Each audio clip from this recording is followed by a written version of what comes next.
మన సంఘానికి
కార్యక్రమంలో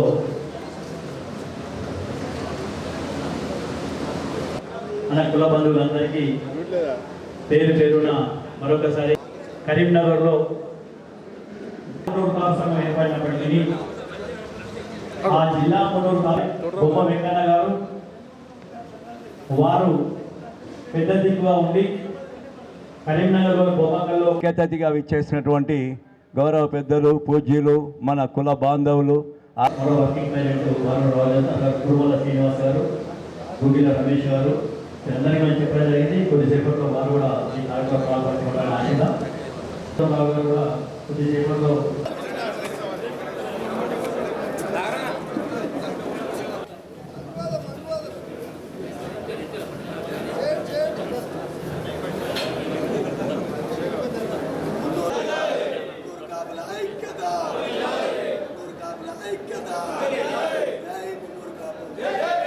విద్యార్థి వసతి గృహాన్ని ఎండోమెంట్ కప్పేటువంటి పోయిన ప్రభుత్వంలో 5 ఎకరాల దాదాపు 250 కోట్ల ఆస్తి కాచిగూడ మున్నూరు కాపు విద్యార్థి వసతి గృహం అది కోట్లాది రూపాయల ఆస్తి.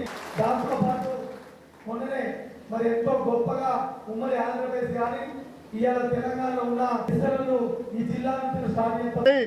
మన యొక్క డాటా మొత్తం సేకరించి దాని ప్రసాద్ గారు మాజీ అధ్యక్షులు బొమ్మరాజు రామచంద్రం గారు వేదికలను అలంకరించినటువంటి పెద్దలకు ఈ కార్యక్రమంలో పాల్పంచుకున్నటువంటి వివిధ గ్రామాల నుండి పైకి వెళ్ళడం జరిగింది. ఎందుకంటే ఎంపీపీలు, జెడ్పీటీసీలు, సర్పంచులు చాలామంది ఇక్కడ ఉన్నారు. వారందరినీ సాధారణంగా నేను మాట్లాడడానికి వీళ్ళు కూర్చున్నా పిలిచిన అలా ఎవరినొక్కరిని మర్చిపోయినా ఇబ్బంది అయితే అన్న ఒక ఉద్దేశంతోనే పెద్ద మనసుతో మీరందరూ జరిగింది. అందుకని వారి కానీ బండి సంజయ్ గారి పద్యాలకు వీలైనంత మొదటి నుండి రాష్ట్ర వేదికపైకి సాధారణంగా ఆహ్వానిస్తున్నాం.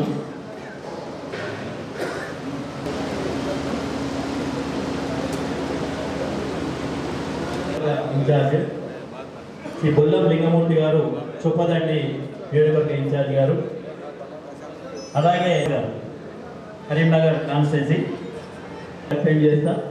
పరిచయం చేసిన తర్వాత వాళ్ళు అక్కడ జరిగి వారు ఇక్కడ రానంటున్నారు. అధ్యక్షుడు వీర ముచ్చయ్య గారు మరియు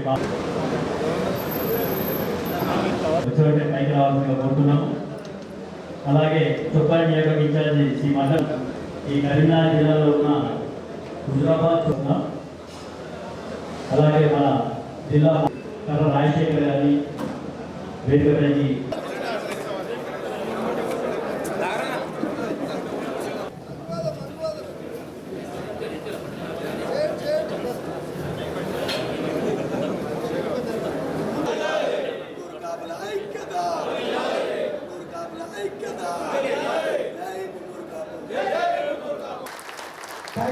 మరి అందరూ విద్యార్థి వసతి గృహాన్ని ఎండోమెంట్ కప్పే పోయిన ప్రభుత్వంలో 5 ఎకరాల దాదాపు 250 కోట్ల ఆస్తి కాచిగూడ మున్నూరు కాపు విద్యార్థి వసతి గృహం అది కోట్లాది రూపాయల ఆస్తి. దాంతో పాటు మొన్ననే మరి ఎంతో గొప్పగా ఉమ్మడి ఆంధ్రప్రదేశ్ కానీ ఇవాళ తెలంగాణలో ఉన్న ఇతరులు ఈ జిల్లా నుంచి స్టార్ట్